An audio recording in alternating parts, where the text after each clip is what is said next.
তো বন্ধুরা এদিকে দেখেন কতলা খাওন, দেখছেন নি কত খাওন, সুন্দর সুন্দর একদম থাল সাজাইয়া দিয়ে রাখছি। কিতা ভাবতাছেন আজকে খাইছি? একদম না। আরো রাত্রে অত খাওন একদম না। রাত্রে বেলা আমি অত খাওন খাই না। এই যে দেখেন এটা হইছে চতুর্থ বিবাহ বার্ষিকীর খাওন। ওই যে হাক্কা নুডলসের রিলসটা দিছি, ওই এদিন দুপুরবেলা বিবাহ বার্ষিকীর দুপুরবেলার খাওন এটা। তো স্বামী লেগে আমি এখন স্বামীরে সাজাইয়া খাওন দিছি। এটি বড় বড় বাড়ির মধ্যে তরকারি রাখছি, ঠিক আছে, তুর ডাল, তারপরে বাঁধাকপি, মিষ্টি কুমড়ার পাতা বাটা। তো নিরামিষ করছি, যাই নিয়ে করছি, কারণ মাছ মাংসটা টান ছিল না, টানাটা বন্ধ করে দিতাছি আস্তে আস্তে আর কি।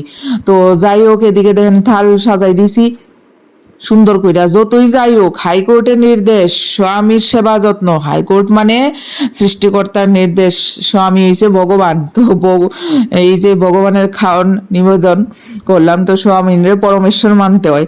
আর এই যে শ্রীখণ্ড, এরপরে এদিকে হইছে শাহী ক্ষীর, আর এদিকে হইছে গোলাপ জামুন। শাহী ক্ষীরটা বেজান স্বাদ, আর এদিকে ফুলকপি আলু দিয়া কষা কইরা তরকারি দিছি। আর এদিকে হইছে পাঁপড়, দুই রকমের পাঁপড়, একটা হইছে সাবুর পাঁপড় আর একটা হইছে এবিসিডি পাঁপড় কালারিং।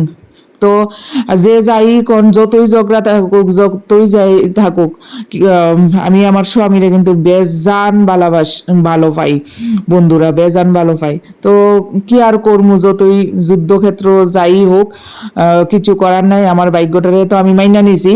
আর আসলে উপস্থিত বুদ্ধি, ব্যক্তিগত বুদ্ধি কম থাকলে যাইও হয় তাই, আমার নাইলে মানে কি কইমু।